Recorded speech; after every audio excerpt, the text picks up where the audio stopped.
Hello everyone and welcome to the spotlight video for the Iroquois.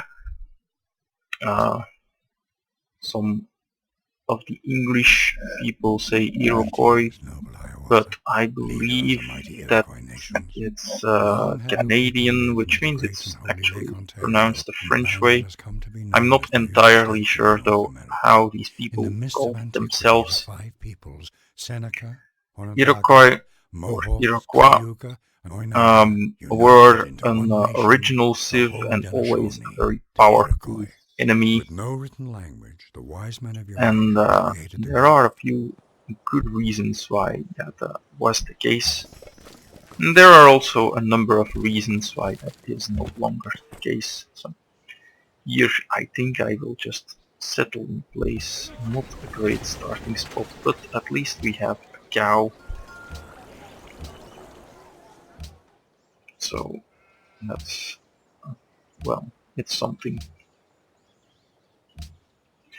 Iroquois have a few abilities that all add up to, well, not too much impressive things. They can establish city connections and use forests in their territory as roads. So that means that you can save on building roads early on if you, well, don't chop your forests, which is sometimes useful, but oftentimes it's also a complete waste because, well, for example, this city, I'm going to remove this tile for the improvement of the dice, and that means that depending on where I put my next city, there is not much stuff gonna happen. On top of that, forests are often just chopped for production boosts early on, and the tiles with the forest are rarely used because, well, the production they generate just isn't good enough. Yeah, let's lock that down for now. The growth will suck, but it'll help me pump out the workers.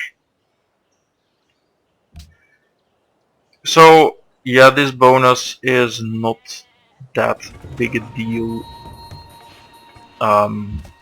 Oftentimes you can't make use of it at all, and even in the best circumstances you still have to put road tiles in between, so it looks like a disconnected mess, and I'm not a very big fan of it, especially if at some point you let a worker chop a forest, and if you don't pay attention, then suddenly you lose your connections to all your other cities. So it's at times rather annoying. Having said that, it can mean that you have some early game speed at when moving. So if you do start an early war and your enemy is near a forested area, well, if you take the city they have, because yeah, it only counts in your territory, obviously, well, it's going to be quite okay. Then let's move on and take a look at the other things that the Iroquois have going for them. Unfortunately, well, as you can see here, one of them is the Mohawk warriors. I will look it up on Civilopedia. This is a swordsman upgrade. It has the same ability as the normal swordsman, except it has a combat bonus in forests and jungles. And of course this unit does not require you to have iron to make it, and that's really the most important part of this unit. So that suddenly makes this, well, less dependent on circumstance, which is always a very good thing. Having said that, of course, the Mohawk warrior is just a regular swordsman unit. It's only slightly better in forested or jungle tiles. It's barely worth mentioning. But the fact that you can make a lot of them regardless of resources is, well, I guess it's good. Though it's never really great.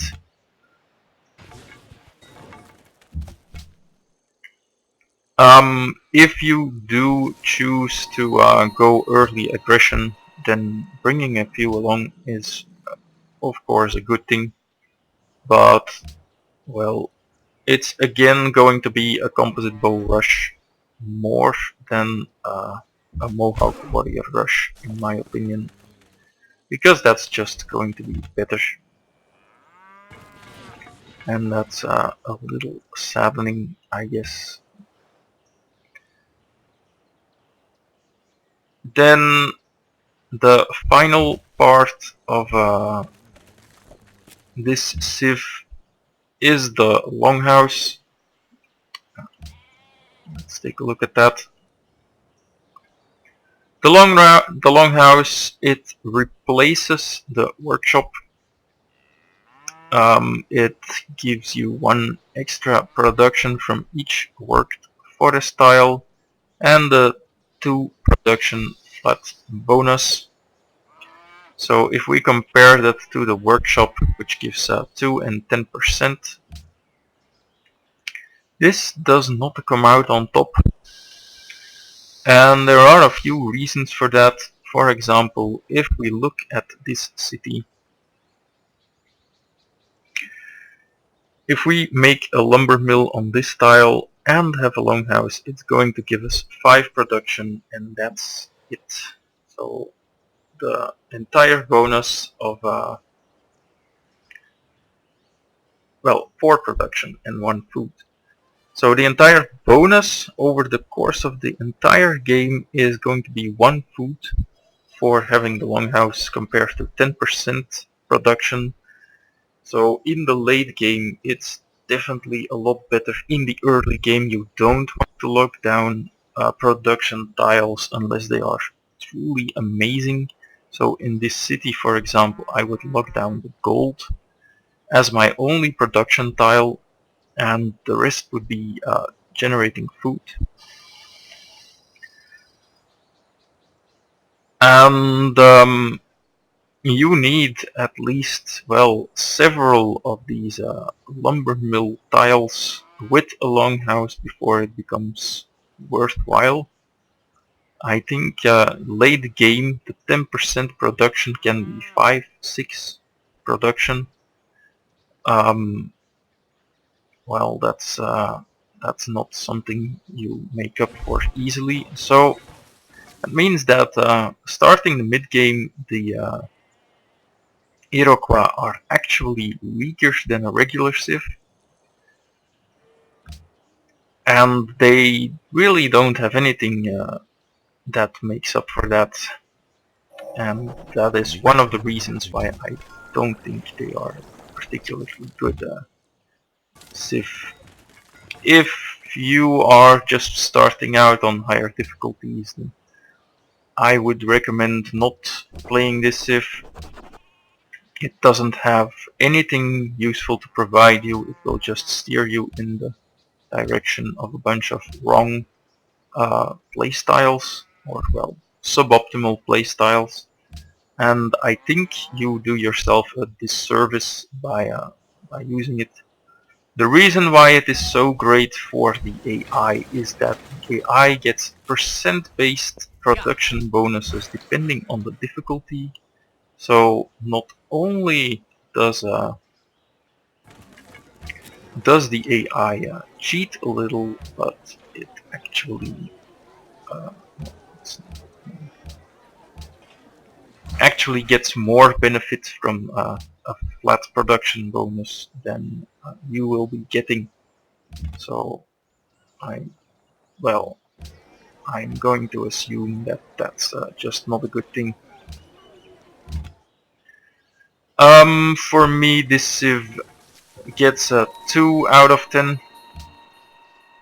I really don't think it's very good. It's only slightly better than some other Civs because it doesn't pigeonhole you as much, but it's pretty bad, and definitely when you're starting out, I really think you shouldn't be playing this. I hope this was helpful, and see you next time.